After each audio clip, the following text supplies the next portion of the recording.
നമസ്കാരം. കൃഷ്ണ കൃഷ്ണ മുകുന്ദ ജനാർദ്ദന, കൃഷ്ണ ഗോവിന്ദ നാരായണ ഹരേ, അച്യുതാനന്ദ ഗോവിന്ദ മാധവ, സച്ചിദാനന്ദ നാരായണ ഹരേ. ശ്രീ ഗുരുവായൂരപ്പന്റെ ഇഷ്ടത്തോഴനായി ക്രിസ്തു അബ്ദം 8-ാം നൂറ്റാണ്ടിൽ ജീവിച്ചിരുന്ന ഭക്തനായ ഒരു നമ്പൂതിരിയുടെ കഥ. പൂന്താനം. ഇന്നലെയോളം എന്തെന്നറിഞ്ഞില്ല, ഇനി നാളെയും എന്തെന്നറിഞ്ഞില്ല, ഇനി കണ്ട തടിക്കു വിനാശവും, ഇന്ന നേരമെന്തേതും അറിഞ്ഞില്ല. കൃഷ്ണചിന്ത തുളുമ്പുന്ന ഗീതങ്ങളും ഭക്ത്യാധിഷ്ഠിത തത്വചിന്ത പ്രകാശിപ്പിക്കുന്ന കാവ്യങ്ങളും കൊണ്ട് മലയാളികളെ പ്രചോദിപ്പിച്ച കവി പൂന്താനം. പൂന്താനത്തെക്കുറിച്ച് ധാരാളം ഐതിഹ്യങ്ങൾ പ്രചരിച്ചിട്ടുണ്ട്. പൂന്താനം എന്ന ഇല്ലപ്പേരിലാണ് അദ്ദേഹം അറിയപ്പെട്ടിരുന്നത്. മലപ്പുറം ജില്ലയിൽ പെരിന്തൽമണ്ണ താലൂക്കിൽ നെന്മേനി അംശത്തിൽ പൂന്താനം അഥവാ പൂങ്കാവനം എന്ന കവിഗൃഹത്തിലെ ഒരു നമ്പൂതിരി, ശുദ്ധനായ ഒരു നമ്പൂതിരി. പൂന്തേനാം പലകാവ്യം കണ്ണനു നിവേദിച്ച പൂന്താനം, ജ്ഞാനപ്പാന പാടിയ പുംസ്കോകിലം. പൂന്താനം ജ്ഞാനപ്പാന പാടിയ പുംസ്കോകിലം. ഏറെക്കാലം പൂന്താനത്തിന് മക്കളില്ലായിരുന്നു.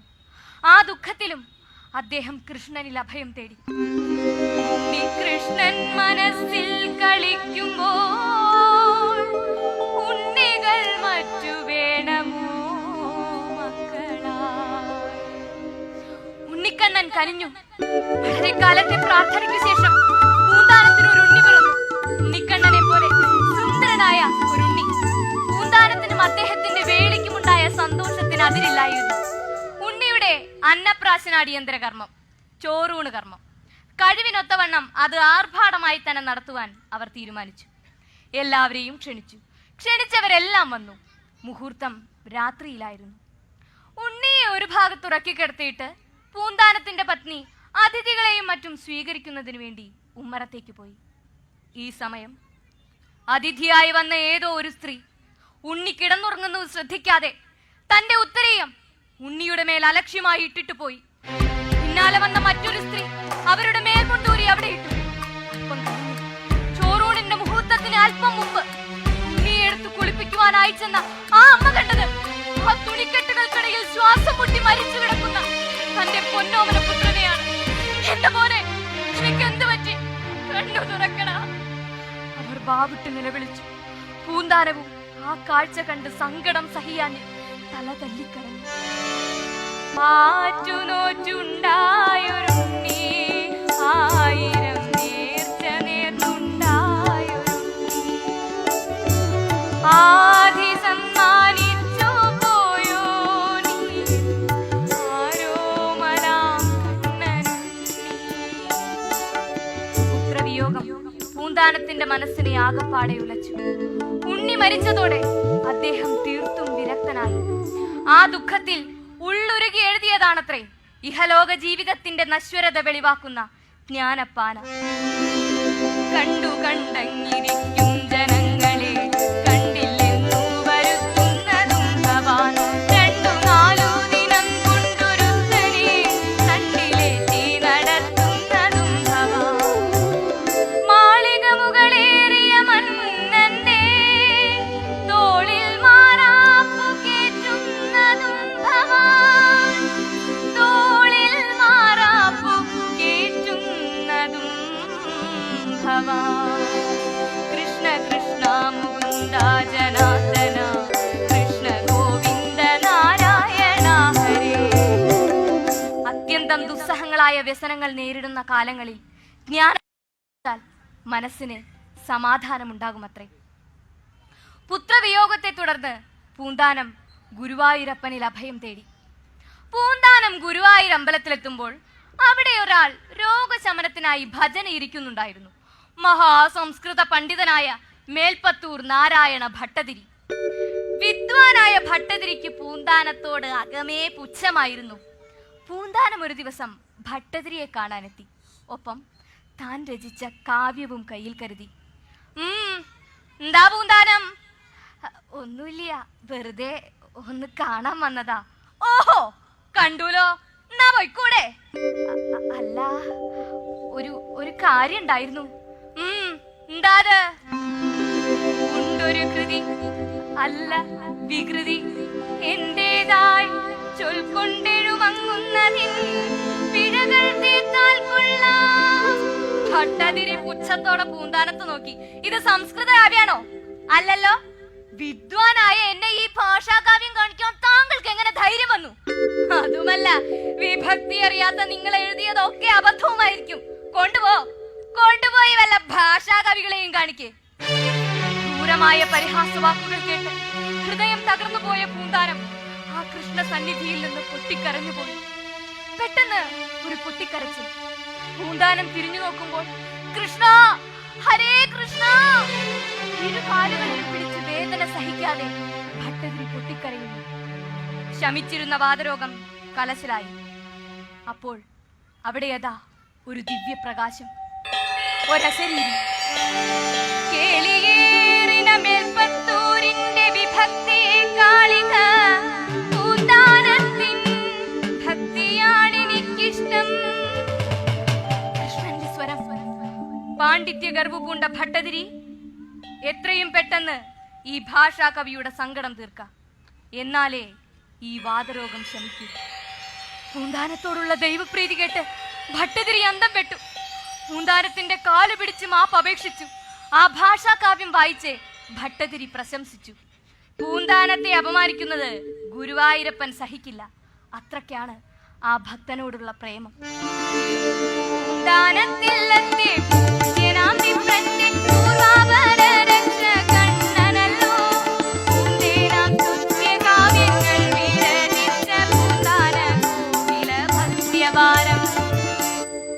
പൂന്താനത്തിന് പാണ്ഡിത്യം കുറവായിരുന്നുവെങ്കിലും ഗുരുവായൂരമ്പലത്തിൽ പല പണ്ഡിതന്മാരും ഭാഗവതം വായിച്ച് അർത്ഥം പറയുന്നത് കേട്ട് കേട്ട് ഭാഗവതം തന്നെ അദ്ദേഹത്തിന് ഹൃദിസ്ഥമായി.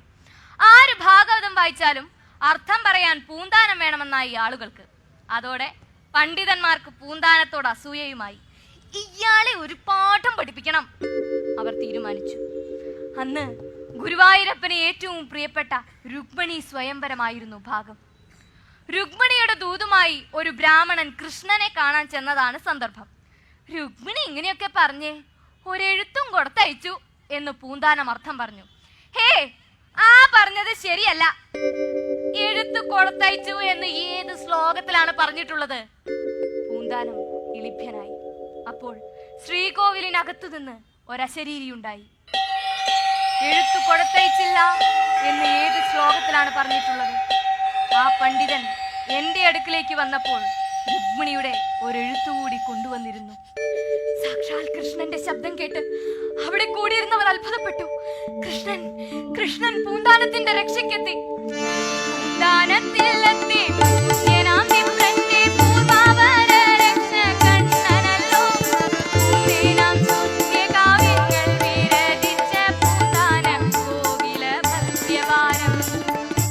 പൂന്താനത്തിന്റെ ഖ്യാതി നാടെങ്ങും പരന്നു.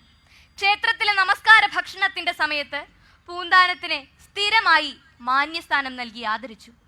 പക്ഷേ അന്നൊരു ദിവസം, പൂന്താനം, നമസ്കാര സദ്യക്ക് മാന്യസ്ഥാനത്തിരിക്കണ്ട. ക്ഷേത്രത്തിൽ മഹാപണ്ഡിതൻ വന്നിരിക്കുന്നു. വിദ്വാനും വേദാർഹനുമായ ഇദ്ദേഹത്തിനു വേണ്ടി പൂന്താനം സ്ഥാനം ഒഴിഞ്ഞു കൊടുക്കുക. ക്ഷേത്രാധികാരികളുടെ തീരുമാനം പൂന്താനത്തെ ദുഃഖിതനാക്കി. ആ സ്ഥാനം ഒഴിഞ്ഞു കൊടുക്കാൻ പൂന്താനം വിഷമിച്ചു. ഒഴിഞ്ഞു കൊടുക്കില്ലെന്നോ? ഇത്രയ്ക്ക് അഹങ്കാരായോ? എഴുന്നേറ്റ് പോണം. ഞാൻ പോവില്ല. എന്ത്? ആരുമില്ല ഇയാളെ പിടിച്ച് പുറത്താക്കാൻ? ക്ഷേത്രാധികാരികൾ പൂന്താനത്തെ പിടിച്ചു വലിച്ച് അവിടെ എഴുന്നേറ്റു. അദ്ദേഹം കണ്ണുനീർ പൊഴിച്ചു. വേണ്ട,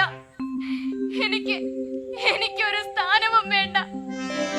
കൂടിയല്ല പിറക്കുന്ന നേരത്തും കൂടിയല്ല മരിക്കുന്ന നേരത്തും മധ്യ ഇങ്ങനെ കാണുന്ന നേരത്ത്